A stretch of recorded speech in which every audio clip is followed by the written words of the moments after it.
नमस्कार साथियों, स्वागत है सभी का केटीव ऑनलाइन क्लासेस के यूट्यूब चैनल पर। हमारा डिस्कशन चल रहा था चतुर्थ श्रेणी कर्मचारी या वाहन चालक भर्ती के लिए टॉपिक वाइज एमसीक्यू। उसी को कंटिन्यू रखते हुए आज हम बात करेंगे साइंस का टॉपिक है प्रजनन।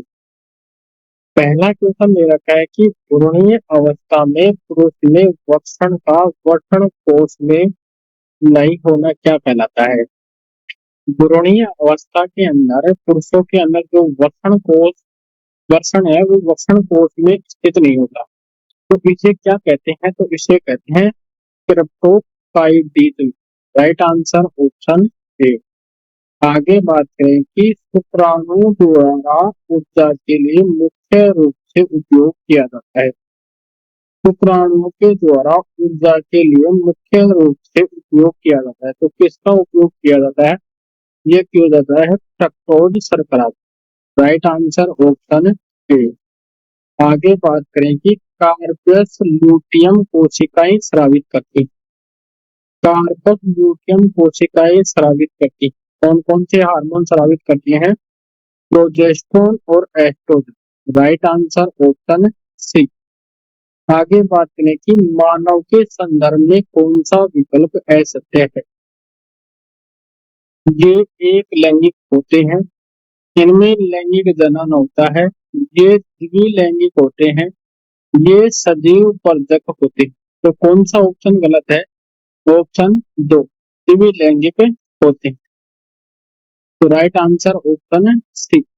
आगे बात करें कि वृषण की कौन सी कोशिकाएं टेस्टोस्टेरोन हार्मोन स्रावित करती हैं। तो कौन सी कोशिकाएं करती हैं, ये करती हैं leading cells. Right answer option A. नर में प्राथमिक जननांग है, नर का प्राथमिक जननांग कौन सा है, ये है वर्षण। कौन सा है, वर्षण। निम्नलिखित में से मादा में कौन सा द्वितीयक जनन अंग नहीं है। द्वितीय जनन अंग कौन सा नहीं है, तो ये कौन सा नहीं है, ये है अंडाशय। Right answer option B. महिलाओं में लगभग 45 वर्ष की आयु के पश्चात मासिक चक्र का बंद हो जाना क्या कहलाता है। तो इस क्रिया को क्या कहेंगे, रजोनिवृत्ति। Right answer option D. महिलाओं में की जाने वाली नसबंदी को क्या कहा जाता है। महिलाओं के अंदर जो नसबंदी की जाती है उसको क्या कहते हैं, उसे कहते हैं ट्यूबेक्टोमी। क्या कहते हैं, ट्यूबेक्टोमी। और पुरुषों के अंदर जो नसबंदी की जाती है उसे क्या कहते हैं, वैक्टोटोमी। आगे बात करें कि निम्नलिखित में से कौन सी कोशिकाएं शुक्राणु को पोषण प्रदान करती। शुक्राणुओं को पोषण प्रदान करने वाली कोशिकाएं कौन सी हैं, तो ये है सर्टोली कोशिकाएं। Right answer option C. अगला बिंदु है मानव रोग पूर्वक इनका उपचार। एंथ्रेक्स रोग का लक्षण है, एंथ्रेक्स रोग है का लक्षण क्या है, तेज बुखार आना, त्वचा पर फफोले, श्वसन पथ में संक्रमण। ये तीनों ही किस रोग के लक्षण है, एंथ्रेक्स रोग के। Right answer option D. आगे बात करें कि पटाउ सिंड्रोम किस गुणसूत्र की ट्राइसोमी के कारण होता है। पटाउ सिंड्रोम किस गुणसूत्र की ट्राइसोमी के कारण होता है, तो किसके कारण होता है, 13वें गुणसूत्र के कारण।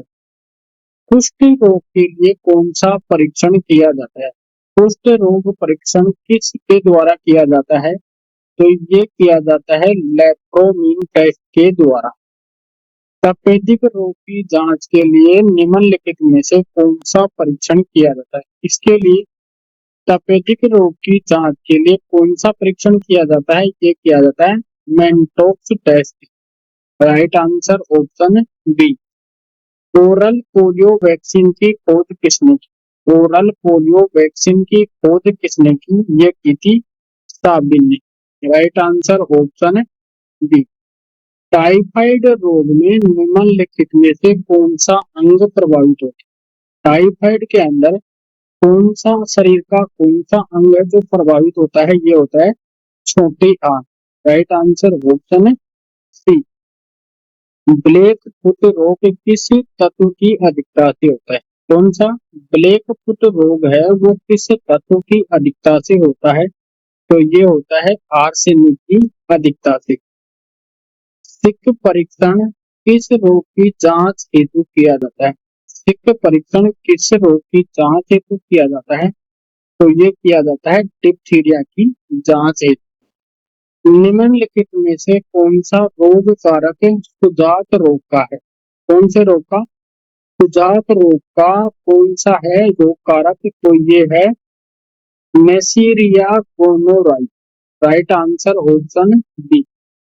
प्लेग रोग का रोग कारक, प्लेग रोग का रोग कारक कौन सा है? तो ये है Xenopsylla cheopis. Right answer option B. आगे हम बात करें कि कसरा रोग का रोग कारक वायरस कौन सा रोग? कसरा रोग का रोग कारक वायरस कौन सा है? तो ये है रूबियोला वायरस। कौन सा है? Rubeola virus.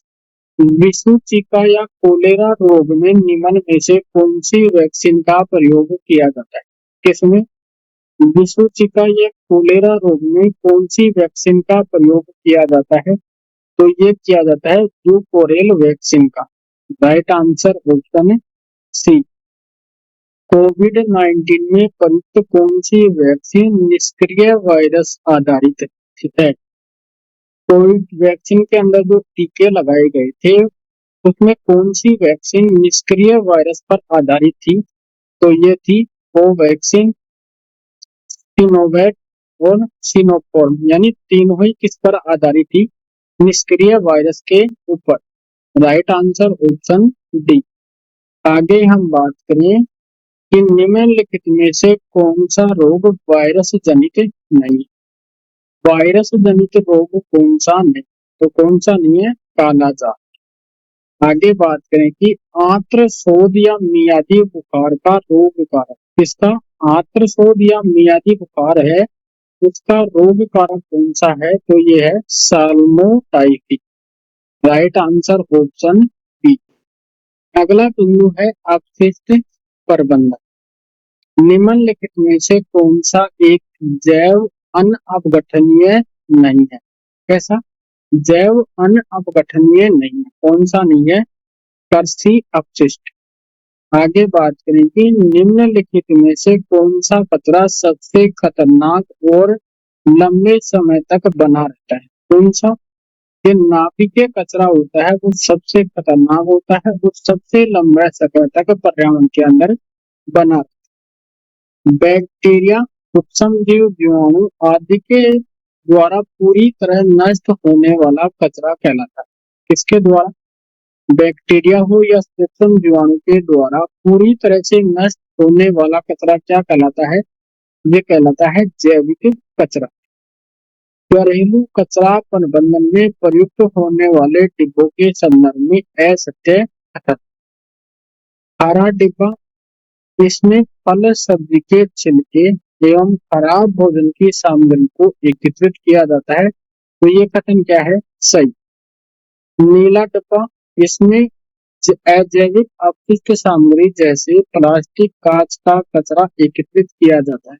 ये कथन क्या है? सही।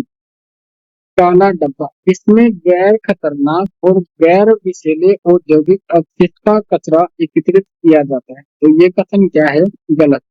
राइट आंसर ऑप्शन सी।